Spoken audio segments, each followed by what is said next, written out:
Vince, 100 years old and you're finally going to lose. It's kind of sad. His life is going to end with him losing to AEW.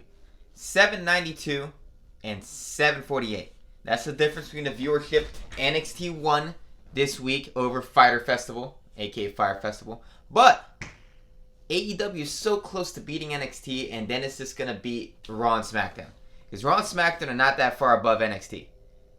Viewership is insane. That old man, that poor bastard, he made it so long king of the wrestling empire, and he's going to lose to Cody Rhodes. Think about how weird that is. If you're a fan of wrestling, I am, and Cody Rhodes was in wrestling, in WWE, he was the lamest guy. Then he comes back and he's cool, he owns his own company, and he's beating WWE. The McMahon family, you're all old now. You're going to die losing to one of your weirder loser wrestlers who grew up and became a cooler guy than anyone you got. Cody Rhodes is awesome now. He's a TNT champion. AEW is winning, in my opinion, for the atmosphere.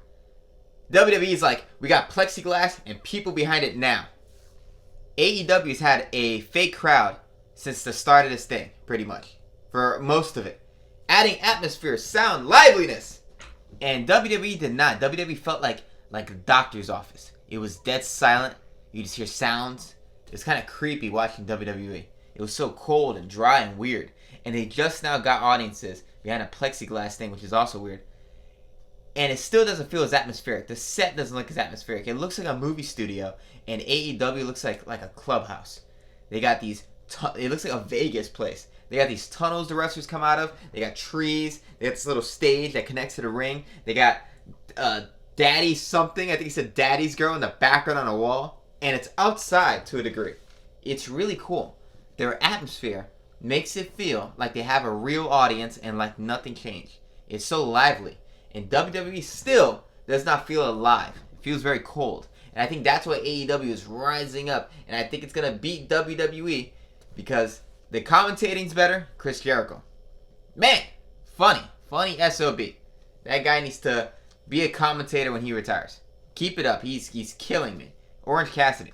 Put his shoes on the desk. Jericho freaked out. The atmosphere. Commentating, the atmosphere, the wrestling, the tag matches really are so much better than WWE's tag matches. And it's just on a steady uphill. It's not flying uphill. It's not flying past WWE, but it caught up so fast. Now it's slowly and it's going to overtake NXT permanently. Then it's going to overtake Raw and SmackDown. And WWE just cannot keep up. It's kind of sad. I love WWE, but AEW is just better right now, and they're going to win. Vince McMahon is going to die at, what is he, 105? Losing to Cody Rhodes. How crazy is it?